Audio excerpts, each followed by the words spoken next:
Okay, so here I want to talk about scrubbing as a driving technique. In a previous video I talked about whipping, and that's a technique you can use when negotiating jumps under particular conditions. Scrubbing is another technique that you use while jumping, but in other conditions. So here's an example, say top-down layout of a racetrack where you have, say it's a double jump or maybe a tabletop. Not an enormous jump, but something that's, say relatively tight, okay?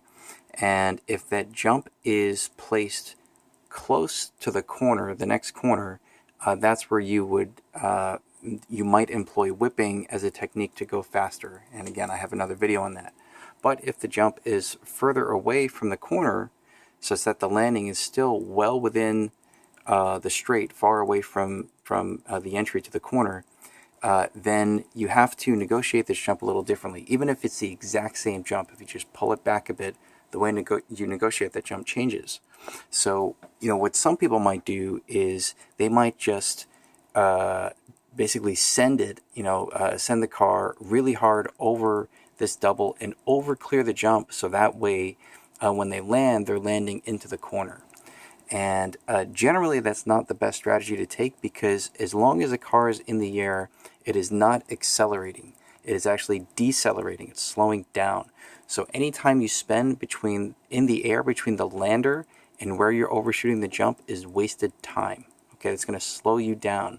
The only exception to that rule of thumb is if you're really sending it so far and so hard, and you also happen to be able to whip the car into the corner, that might be able to save you time. It might be, say net neutral in terms of time saved, but it could also be like a trick you use to execute a pass over another car that's right in front of you. So there are cases where you might want to do that, but generally speaking, you want to land the lander of the jump as tightly as possible, so that way when the car is on the lander and the suspension is compressing as it's landing, that gives you more grip, and you can use that opportunity on the landing face of the jump to accelerate hard out of the jump. So then the trick is getting the speed of the car adjusted appropriately, such that for when you take off to when you land, you basically form a perfect arc, so that the car just perfectly hits the landing. It doesn't overshoot, it doesn't undershoot, okay? So there are three general approaches that you would take to negotiating that jump. Approach A is, let's call it the safe approach. It's the approach that I actually use the most commonly, because it's very simple, it's very straightforward, but it's not necessarily the fastest.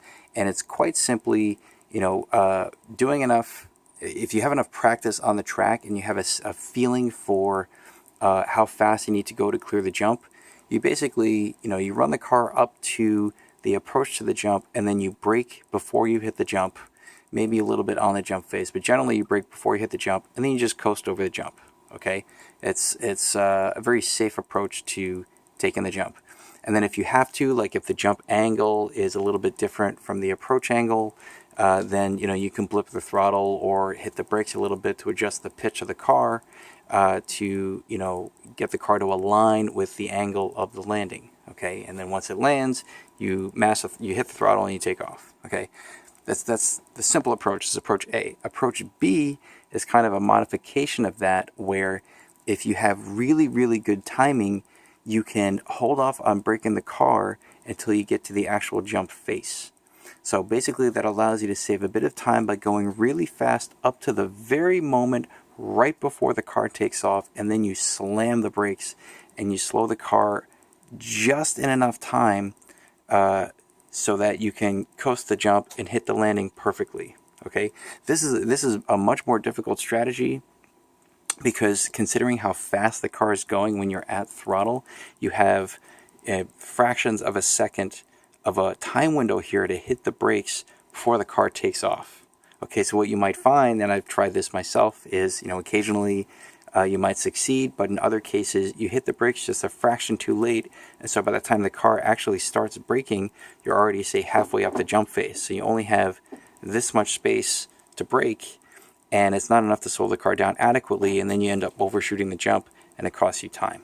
Okay, but this is, if you have very good timing and you're very consistent, this is a strategy to help you go faster than approach A, because you're spending more time accelerating up to the jump face and less time coasting. Okay, because even here in approach A, you're kind of coasting over the jump a little bit. Approach C is what we call scrubbing. And scrubbing is the explicit use of aerodynamics to slow the car down in the air. Okay, so what essentially happens is, you go fast and hard up to the jump face. You may or may not brake on the actual jump face itself. Let's say that's optional depending on how fast you're going and the spacing between the approach and the landing. But you basically want to go as fast as you can and then hit the brakes mid-air to force the car to pitch forward. And as the car pitches forward, its cross-sectional surface area, as seen by the air flowing over it, increases. So it increases in aerodynamic resistance. And that resistance is going to put drag on the car and slow it down as it is traveling through the air. Okay?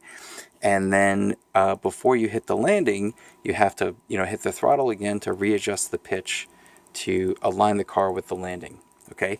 So the ideal approach to a jump would really be to go essentially full throttle or as hard as you can up to the very moment you hit the jump face, hit the brakes here, and then hold on to the brakes while you're in the air to pitch the car forward. These two things combined will slow the car down enough so that you minimize the time spent in the air, and you hit the lander and you take off. So the key here is really to maximize the time you spend accelerating when you're not in the air. And that's what scrubbing offers you.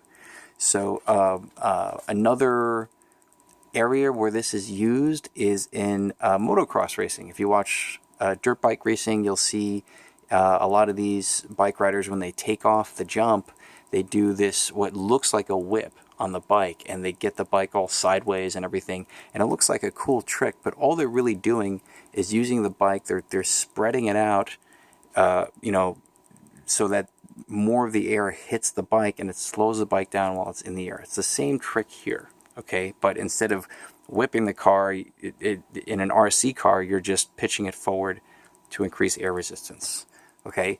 Both options B and C are challenging. Most people, like 95% of people, are just going to use option A.